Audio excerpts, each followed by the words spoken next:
Good morning, CLC. Welcome to a lovely Sunday.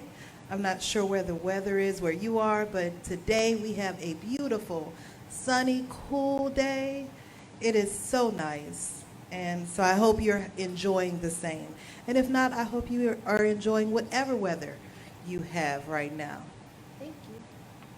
And I ask you now to join me in saying, Divine love through me blesses and multiplies all the good I am and have, all the good I give and receive. I am prosperous now, and so it is. Now I invite you to relax in this moment. Take a few deep breaths. If you feel so inclined, go ahead and close your eyes right now. Calm your body. Calm your mind. Put everything from the last days and weeks aside. Any worries or concerns you have going on for your future, just let it go for now. Relax, take a few deep breaths, and allow your mind to be here now.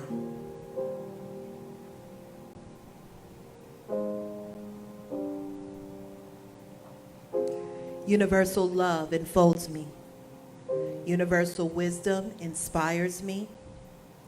Universal spirit enlightens me. Universal power encircles me. I am one, and all is well.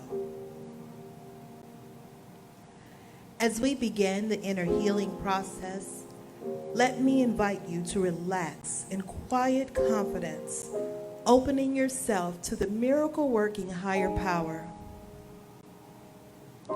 Now symbolize the unity of your thinking and feeling nature by touching your chest with your right hand, and let my words act as your own for your own inner healing, acceptance, and receptivity. I acknowledge that there is a power, intelligence, and wisdom greater than my own. I am in the midst of it, and it is in the midst of me, sensitive and responsive to my every thought, word, action, and feeling. I now make this true for myself by saying aloud, I acknowledge. Acknowledging the higher power working through my life, I admit that I am personally responsible for solving my own problems, while being guided and assisted by something greater than myself. As I am ready to surrender the conflicts of my ego to the wisdom of the infinite presence, I simply speak these words: I surrender. Knowing that forgiveness is the key to unconditional love and the feeling of heaven, I now unconditionally forgive anyone and everyone who has ever injured me in any way, real or imagined. And I now forgive myself for all my mistaken judgments and their resulting actions. From my deepest level of understanding, I now say, I forgive. Realizing that I continually experience the effects of my own ego, I now choose to allow this higher power to recreate me deeply, filling my mind with thoughts that are only constructive, positive, loving, and beautiful. I call upon this divine inflow by stating aloud, I choose. I now center upon that one special idea that I'm willing to accept as real for me in this coming week. Visualizing the idea is already acted upon and brought to pass. In seeing my idea become a fact of my experience, I enjoy the happiness and peace of my thought fulfilled and gratefully speak these words. I accept.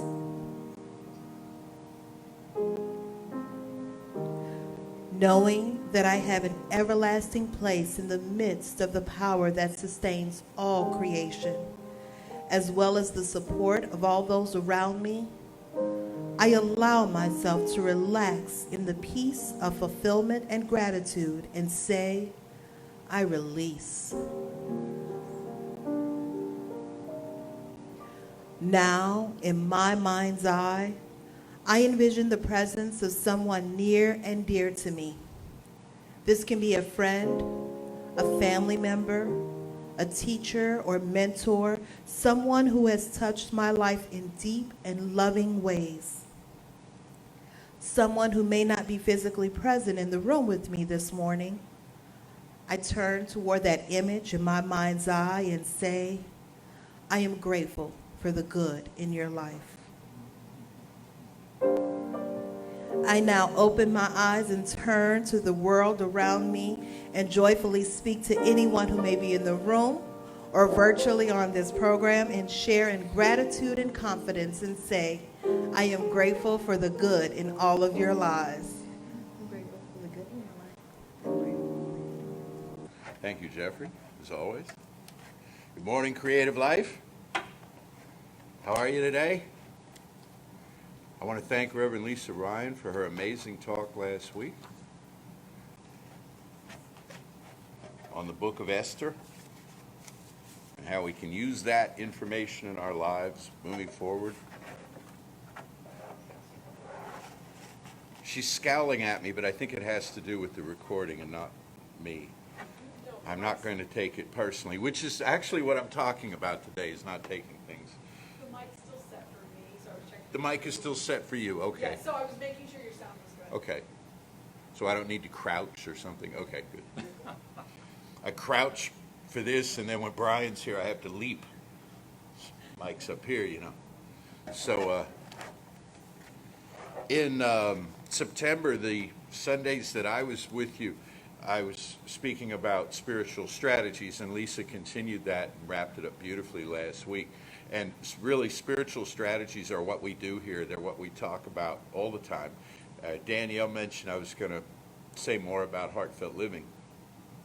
And I am. We have this class coming up, and she gave you the details. It starts this Thursday at 6:30 p.m. Central Daylight Time on Zoom. And it's our basic class, and it's our 35th year of teaching that class here at Creative Life, and it's been offered in many other forms and in centers all the way back really to the 1930s at least, if not into the late 20s. And if you want to learn how to really apply what we do here in a format that's devoted to the new learner, to the new student of this is perfect for you. This is 10 weeks of, all the attention is on you. All the focus is on you and the basics. Because on Sundays when you hear us speak, we're talking to people who are brand new, but we're also talking to people who've been studying this stuff for decades. And so we don't always return back each week to the basics of what it is we believe and why we believe it and where it came from. See? And this is one of those days where I'm gonna assume a lot of prior understanding as we move forward into some new material, but it's a very simple point today. The point is, try to focus on one thing. Try to focus on one thing right now. This is not a truth for you forever, for always, and so on, that excludes everything else that you've heard. Because there are times to focus on multiple things. This is not one of those times. This is a time to focus on one. See, it sounds real cool to say, I multitask across multiple platforms, you know, and that's great. It's also really exhausting to do that. And in your spiritual time, I really recommend one thing. With all the change and all the trouble and all the uncertainty that's going on in the world and in your home, in your life, pick one thing and focus on how that could be improved, how that could be enhanced, and then move on to the next thing. You know who knows this and talks about this a lot and has for years? People in 12-step programs. There's a saying in 12-step recovery programs. How many days at a time? 10 days at a time? 365? No, 1 day at a time. 1 day at a time. If you traditionally, you ask someone that you know and in whose confidence you are, who's in recovery, you know, how they're doing, they'll say, well, I'm sober today. I'm not using today. It's all they can speak for.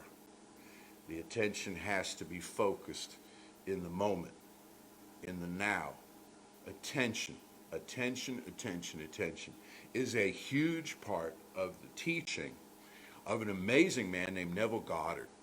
Neville Goddard, who was just a legend in New Thought circles in his 20th century teaching, and I'm working this month out of a little book of his called Seed Time and Harvest, which has to do with an interpretation of Scripture in a new and exciting way, where, as you learn in New Thought, and as we'll talk about some in Heartfelt Living, in Scripture, in the sacred writings of the world, not just the Judeo-Christian Scriptures, but all of them, every character is you. Lisa brought this up last week. There's the ego, and there's the higher self, and there's all of these different aspects of the self, and they're all represented as characters in the story, usually some kind of a quest story. There's a battle to be fought, or there's a prize to be won, or there's some kind of trouble to be overcome. And this is what Neville specialized in, was looking at the spiritual interpretation of Scripture. So he took the tetragrammaton, the 4 characters which comprise the unspoken name of the deity, and he likened them to 4 different powers of mind, 4 different, he called them the 4 mighty ones of mind. And this doesn't require a deep knowledge of Scripture or of Hebrew or of the classics or something, because he took these 4 mighty ones of mind that he saw referred to. He's got 6 different scriptural passages in that chapter that bring up 4 of something, okay? And so he tracks all of this, but he says to him what they meant were the 4 aspects of the creation of theater, You have the producer, the author, the director, and the actor. And he says these 4 are all within you. They're different aspects of the self working together. How do the 4 achieve one? Well, this is where the oneness comes in. He says the producer is the inspiration. It's the part that seeks a theme. It's the part of you that sees a problem. What are we going to work with here? What is our purpose in prayer? In Heartfelt Living, where we teach a process called spiritual mind treatment, that's the conducting of the mind to a place of oneness, recognition of oneness, and then what comes out of that. Well, there's an exercise in the class where before you even get to that, you create a purpose. What is my purpose? What is the issue as it stands? What do I wish to address? And what would I put in its place? What would I substitute for my trouble? And I hear myself talk about this all the time, and I think about it more than I talk about it, so that by the time I get to you and I'm talking about it, it feels like I've talked about it more than I have, because I've been thinking about it a whole lot. Because I'm passionate about this and I don't know how to effectively communicate it more than I am into the world, because I think it's an important thing to know, and it is this. We have a really clear, vivid idea, typically in our lives and in the culture, of what the trouble is, whose fault it is, how long it's been here, and what all kind of catastrophic stuff is going to happen if things don't turn around. But what we do not have is a clear idea of what we would put in its place and how that would feel to us. I don't know why this is so, but I know that it is so. And I wish to devote the rest of my life to fixing that, to healing that in the world, starting by healing it within myself. This is something else that we teach in this place. You see it in the world, it's in you. That's where the work begins.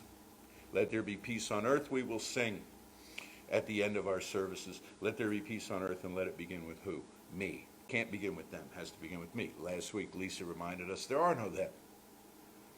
It's all the self and its projections into the world, you see.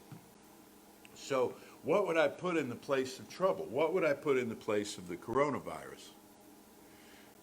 Wellness. Well, what in the world does that look like? What does it feel like? You know, it sounds kind of, well, frankly, dull. It's just, well, I'm well, and I don't notice I'm well. We don't notice we're well when we're well, do we? We notice we're ill when we're ill.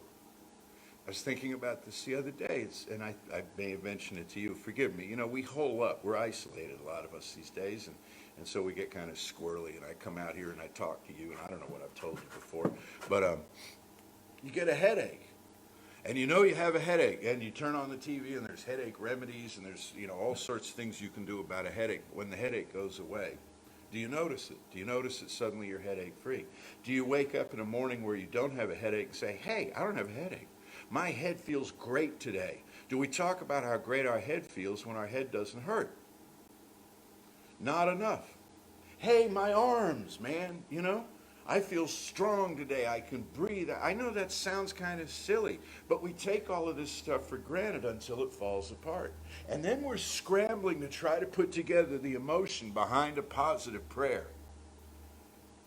Which is why gratitude is such a high function, to be grateful for the things that are working and all. Well, when you identify, where the one comes in is where you identify an issue in your life or in the world's life, think about a positive opposite. This is the work of the producer. This is the work of the producer, is to conceive. The producer conceives the idea. So, for example, a theatrical producer might read a book, a novel, and say, you know, this would make a great play. So now I've got to pull together a team to work on this. If we took the characters and put dialogue in their mouths, you know, how would that work? And some action, and frame it in the sense of in the limitations of a stage, or if you're doing a movie production, you've got more options, you know, to create this. But there's a conception there. There's a conceiving. What would I conceive to put in its place? Opposite war, we have peace. Opposite racial injustice and social inequity, we have justice and equity. These are just words, you know, until they're real. How does it feel? How does it feel to not just have everybody get along, but to have everybody equally served? Because sometimes everybody getting along isn't really an answer. It's just stasis. It's just let's all sit there and be quiet and take what's given us and not rebel. And this is a teaching for rebels. I mean, I told him last week, I was holed up most of last weekend. Well, Friday and Saturday anyway. Working with one of our School of Ministry campuses, teaching a course on New Thought history. And I began, I think, with them by saying that you're the people, we're the people who have undermined authority for millennia. We've been told what to do, and we didn't do it. We've been told worship this, and we said explain it to me first. You know, let's look into this stuff. So we're a rebellious lot. To take one thing and conceive of its positive opposite. That's the work of the producer. Then we come to the work of the author. The producer enrolls an author. What the author does is dramatize it. Dramatizes the story, creates a storyboard, creates a flow, an arc, if you will, of the story, right? And so there's, you know, how in many stories there's somebody's looking for something or someone, and they find it or them, and everything's, and then there's conflict, and then there's trouble, and then there's a separation, and then there's an ordeal or a journey or something, and then there's a reuniting. This is probably the plot line of most romantic comedies, okay? People, their eyes meet across the crowded room, and it's all wonderful, and then there's betrayal or upset or something, and everything goes sideways, and then it's all rectified in some way, and everybody goes away happy. Well, to create that story, to dramatize the thing, and make it emotionally engaging, you need an author. So you bring in the author. The author's in you, the producer's in you, the author's in you. What the author does, metaphysically speaking, whereas the producer is inspiration, the author is visualization. So you begin to picture. Now, visualization doesn't have to be done with the eyes, doesn't have to be done with the visual faculty, because some people say they're not good at that. They can't, when they close their eyes, all they see is the backside of their eyelids, you know. So it can be kinetic in the body, oral in the hearing, but it's engaging. It's more than a thought, in other words. You start to wrap the thought in color, flavor, texture, sound, tactile feeling. You flesh it out. That's what the author does. You flesh it out. And you make it interesting. You make it engaging to you. You want a new home because you don't like the one you have. So the problem you start with is, see, I don't like the house I have. I don't like the apartment I'm living in. I don't like the neighborhood I'm living in. Whatever. I want something different. I know there is something different for me. You begin to write the story. Well, the story starts out with 4 walls and a ceiling, and the real basics, right? And it needs a kitchen, and it needs so many bathrooms, and it needs a garage, and you make this list. But that isn't as emotionally engaging as when you start to decorate the thing, right? And so I want this. I love this kind of stuff, and I love these colors, and I love that kind of furniture, and and you start to picture all this in your mind. Well, you're doing this with the world that you're creating, the job that you want, the relationship you want to be in, the peace and justice and equity of the world going forward. We start to decorate in our mind. We start to visualize this. We start to picture this. And he tells the story in his book about he was a native of Barbados, Neville Goddard was. And he was down there with his wife and young daughter, and they were trying to get back to New York by a steamship. This is like in the 1940s, I guess. And the steamships were booked. A communication got lost or something like that. And he was out of luck. The steamships were booked. And he said, but I need to be back in New York by the 1st of May. Well, it's not going to happen. We don't have a sailing that's free like September. I'm reading this and I'm thinking, this reminds me of COVID. But we need to do this next month. No, we're going to do it in 6 months. Or we're going to, who knew, right? Well, he says in Barbados at that time, the steamships couldn't make it all the way into the island. They had to anchor at a distance. And so passengers were taken to and fro on like pilot boats, smaller craft. And so he, having been rejected, denied, it's not going to happen, can't possibly happen, he started to visualize it. And he said, what I visualized was stepping out of the launch, onto the gangplank of the steamship with my wife and daughter.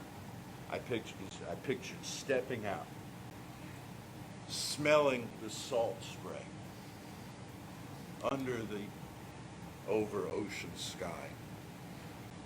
He said, I tried to do this, and I got as far as this, and then I thought about, I need to call so-and-so, or I need, and he said, you start over. Each time, you dig a little further. You start it over. And he envisioned more and more and more until he had it complete. He had the complete visualization. And within a day or two of that, guess what happened? You can imagine what happened. An amazing thing where a bunch of people who were scheduled to go on the late April sailing to New York suddenly canceled, and the people who were ahead of him on the waiting list suddenly couldn't be found, and there was an opening for just 3 people, preferably 2 grown-ups and a child. And off he went, doing nobody out of anything, right? No competition, not kicking other people down the gangplank so they could get on. It just all came together perfectly. And so his point is the attention, which we're coming to next, visualization, and then attention. And the attention is the work of the director. And the director runs the rehearsals. The director doesn't write the thing. The director didn't have the original inspiration for the thing. It's a different aspect of self. What the director does is run the rehearsal. The director says, okay, we have a plan here. It's already been established. We're not going to change the lines. We're going to learn the lines. We're going to learn our marks on the floor, where we're standing when we say this to so-and-so. We're going to do this again and again and again until we get it right. The director is not cruel to the actor, but the director is relentless. The director is, we have something to do here. This is the function of attention. If you ask me, for most of us, myself absolutely included, this is the hardest part. I can get all excited about the other 3 things here. The last one we're coming to will be imagination. Attention is tough.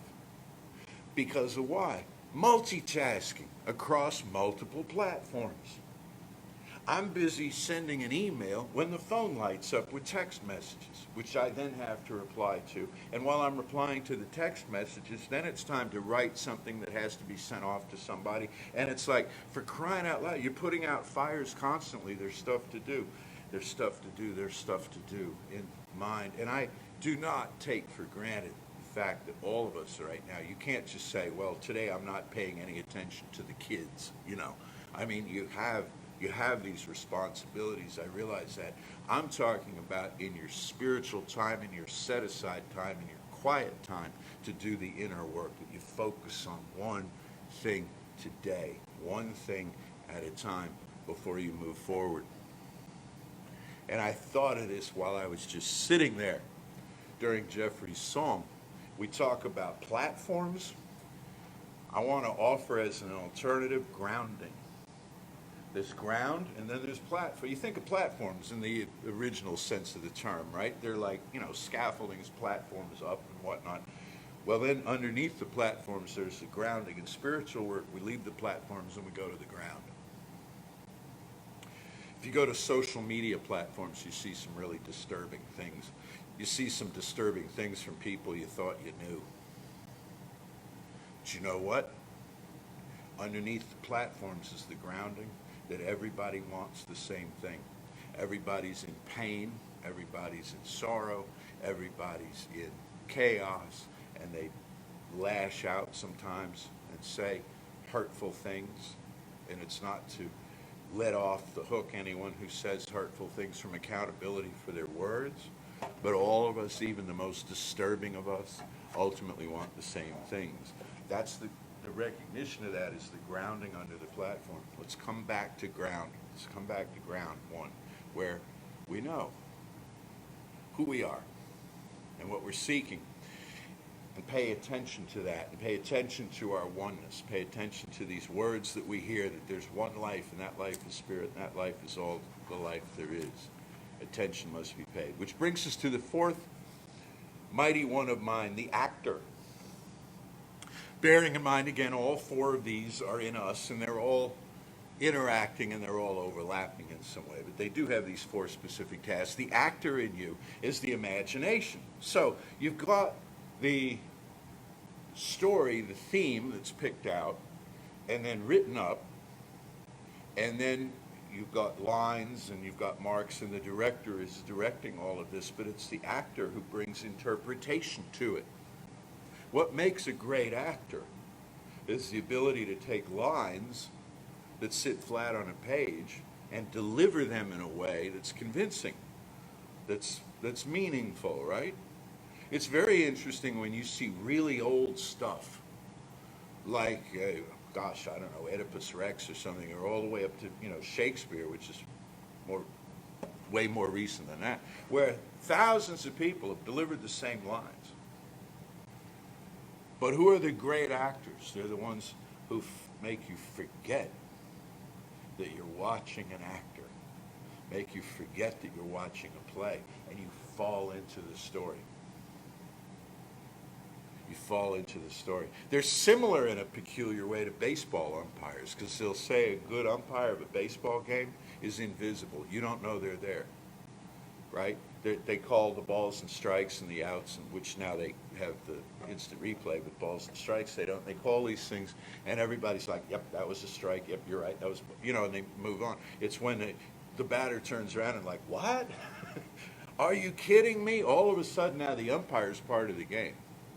And you do that enough and you're not considered a good umpire, because your job is to facilitate the ongoing flow of the story. People don't go to baseball games to watch umpires umpire.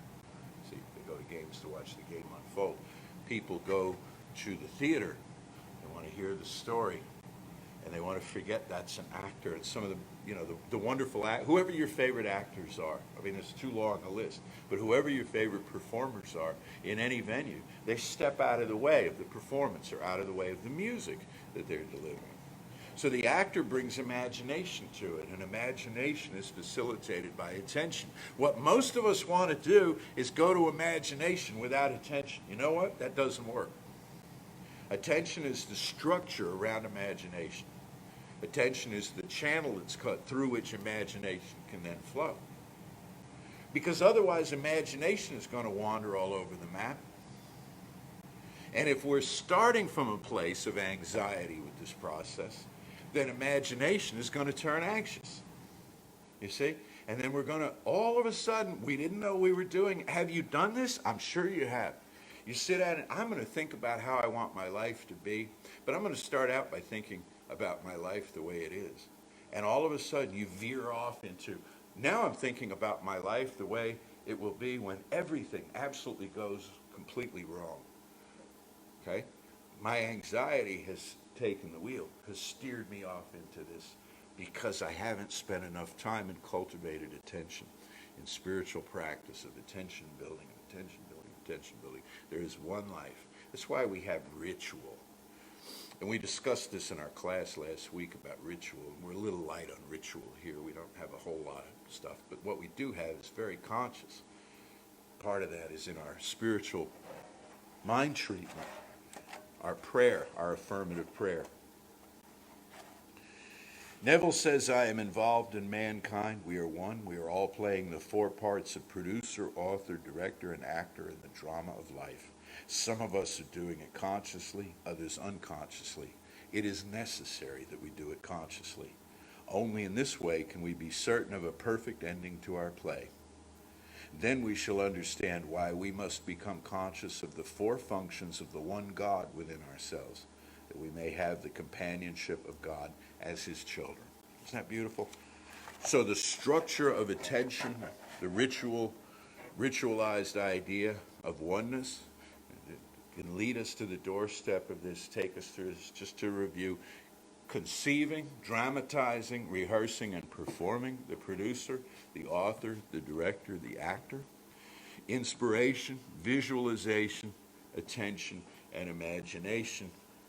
My personal feeling is the third of these is the one that needs the most work, but that could be just me. So you look and see. You look and see. And now it sounds like this ritualized thing that we do. Put it in your own words. These are just mine. But it always starts the same. Whatever else is going on, it always starts the same, and it always ends up at the same place. In knowing there is one life, one power, one presence, pure spirit, everywhere radiant, everywhere majestic, and centered within me, within each point of its creation. But this point that I occupy is mine to speak the word from. This is a focal point of infinite intelligence, this place that I occupy. So I affirm and know something, and I know it now about myself. This is always where it begins, because I'm the one having the knowing. And I know it about you who are watching today, without overstepping my bounds into describing how your life ought to look. I know that because you have chosen to be with us this morning, that you seek deep peace, right action, right livelihood, right order in your life and in the world's life. So I speak this word within myself about you. I speak it about all who suffer in any way, shape, or form, financially, emotionally, physically. I speak it about those who are experiencing this virus, its symptoms, and the anxiety that attend these. And I include in this word all frontline responders, all essential workers, all healthcare givers. I include those who had enough trouble on their plate before this thing ever happened. And now this, that there's a power that's mighty to heal and sustain. I claim that there is an answer that's coming, and I include in this word the President of the United States, the First Lady, all who surround them, that there is a power working to heal, and as discussed, not simply to extinguish the virus and have there be a great big nothingness beyond that, but in the vividness of radiant well-being in every sense of the term. This is now unfolding. I don't know how at the human level, but there is something that does know. And there's something that knows the meaning of it all. That's what I choose to focus on right now. That is, for this morning, my one thing. And when I feel complete in my knowing about that, I will move on to the next one thing. One thing at a time, staying grounded in spirit, knowing that that place where nothing has ever been wrong is opening wide now to engulf all of us in wellness, wholeness, and peace. For this knowing and its manifestation in form, I am so deeply grateful. I release this word now into the infinite, calling it done, and so it is.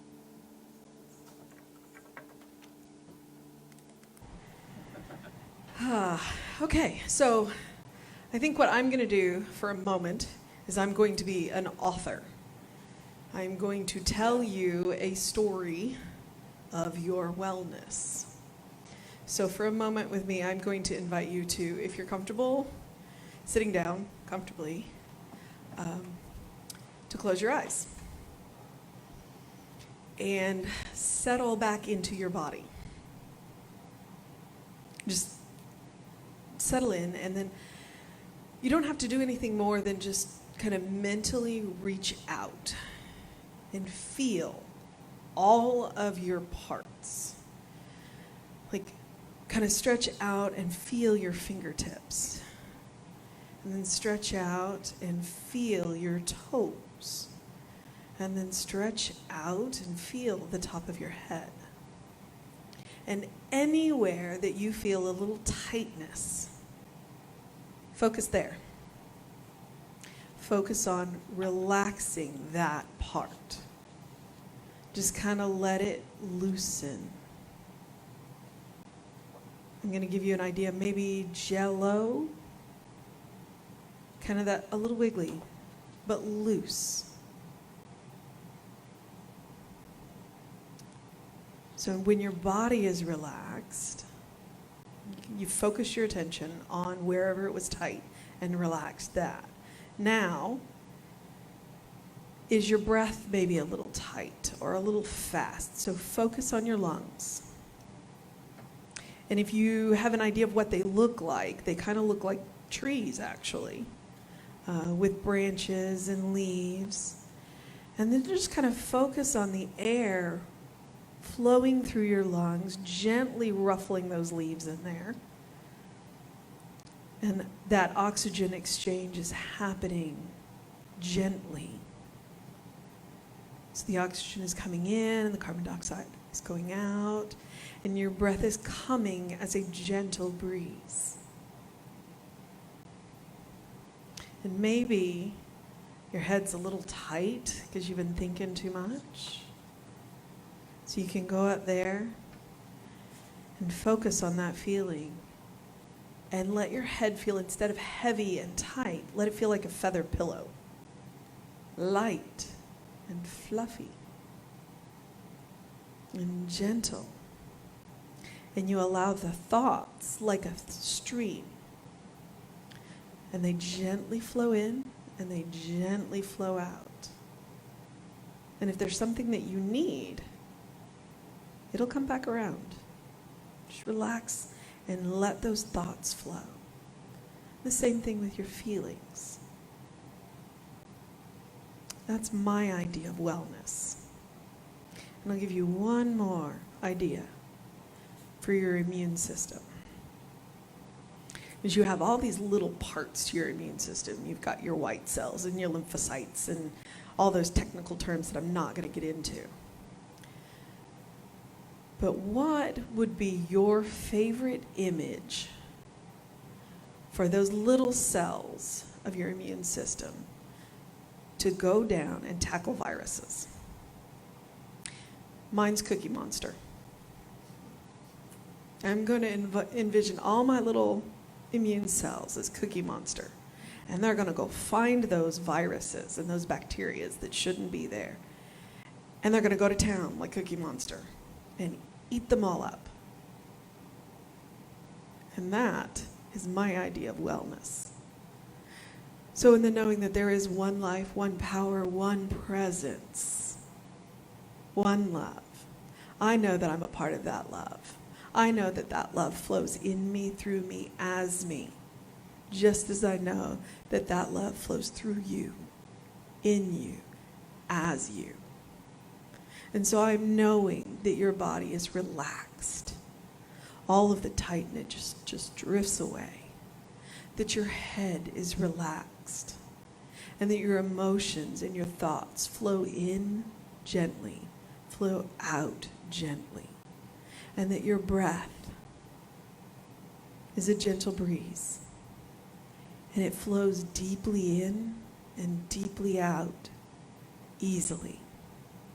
And I'm knowing that your idea of your immune system is active, dynamic, and fun, and working at peak efficiency. And I'm knowing this for everyone, every being in this entire universe, because what we want for ourselves, we want for everyone. No one is ever left out in spirit. And so I relax into that gratitude, which is another word for the most powerful power in the universe, which is love. And know that it is so, and so it is. Say with me now, something wonderful is happening through me. Something wonderful is happening through me. I feel it in my body. I feel it in my body. I feel it in my mind. I feel it in everything I am. I feel it in everything I am. I choose it. I trust it. I use it. And I love it.